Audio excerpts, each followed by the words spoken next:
मी प्रियंका वानखेडे। मी आज तुम्हाला पारंपरिक पद्धतीचा झुणका ही रेसिपी शिकवणार आहे। ही रेसिपी माझ्या आईची आहे, पण ही रेसिपीचं एक कारण आहे की ती लगेच होणारी आहे। आपल्याला जर कधी स्वयंपाकाचा कंटाळा आला आणि नकोसं वाटलं तर हे लगेच होणारी अशी रेसिपी आहे। खायला अगदी छान आणि दिसायला अगदी अशी की लगेच बघता बघता भूक लागणारी। पण त्याआधी तुम्ही माझ्या चॅनलला सबस्क्राइब करा आणि माझा व्हिडिओ शेअर करा। तर चला आता किचनमध्ये झुणका बनवायला। साहित्य: 4 ते 5 टमाटर, 4 ते 5 मोठे कांदे, 5 ते 6 हिरव्या मिरच्या, कढीपत्ता, अजवाईन आणि बेसन। आता आपण गॅसवर कढई ठेवूया। त्यात मोठे 3 चमचे तेल घालायचं।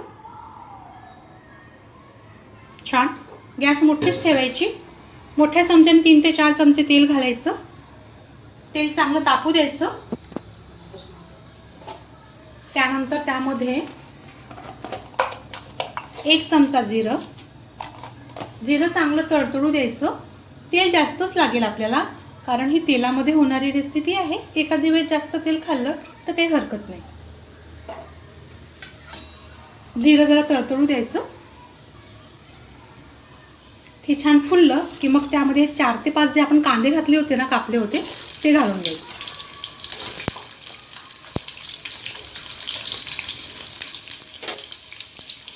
ह्या झुणक्यामध्ये कांदा हा सगळ्यात मेन आहे। जितके आपण जास्त कांदे घालू ना, तेवढा हा झुणका चविष्ट लागतो।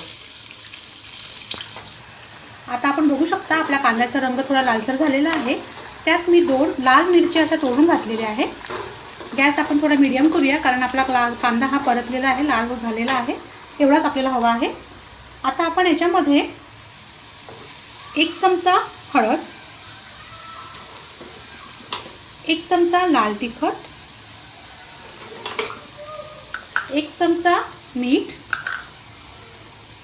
चवीनुसार तुम्हाला जसं लागेल त्या प्रकारे थोडं आपण हलवून घेऊया। त्यानंतर याच्यामध्ये आपण कढीपत्ता आणि ही लाल मिरची आहे ही घालून घेऊया। याला पण आपण थोडं होऊ देऊया। जर तुम्ही तिखट कमी खात असाल तर ते मिरच्या तुम्ही तुमच्या स्वादानुसार टाकू शकता, कमी जास्त, पण हा थोडा तिखटच करायचा असतो। आता यामध्ये आपण 3 ते 4 हे टमाटर जे घेतले होते हे टाकूया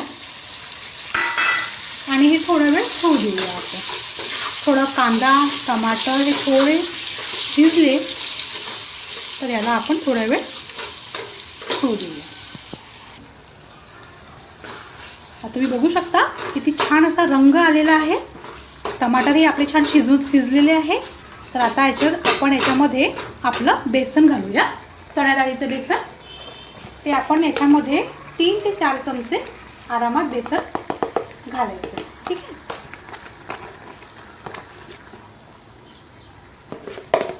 हे बेसन घातलं की आपण याला परत थोडं ढवळून घेऊया। थोडंसं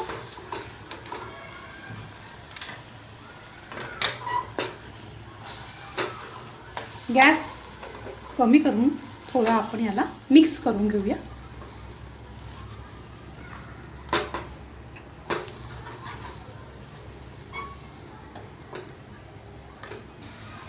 आता हे छान मिक्स झालेलं आहे, तुम्ही बघू शकताय। आता हे मिक्स झाल्यावरती याच्यामध्ये आपण 1 चमचा हे बघा अजवाईन टाकायची। अजवाईन आणि म्हणजे ओवा टाकल्याने काय आहे, त्याला एक छानसा असा एक फ्लेवर येतं। आणि 2 ते 3 फक्त असे पाण्याने, जास्त पाणी घालायचं नाही, 2 ते 3 असं हाताने फक्त, मी बघा कसं घालते आहे असं घालायचं। याला आपल्याला फक्त पातळ करायचं नाही आहे। हा एक झुणका आहे, त्यामुळे थोडं पाणी घालायचं आणि याला छान असं मिक्स करून घ्यायचं, हे बघा। आणि झाकण ठेवून 2 ते 3 मिनटं आपण याला आता होऊ देऊया। आता बघू शकता हे आपलं छान असं मिक्स मिळून आलेलं आहे। झुणका आपला आता हा तयार झालेला आहे खाण्यासाठी। तर आता आपण याला एक सर्विंग बाउलमध्ये काढून घेऊया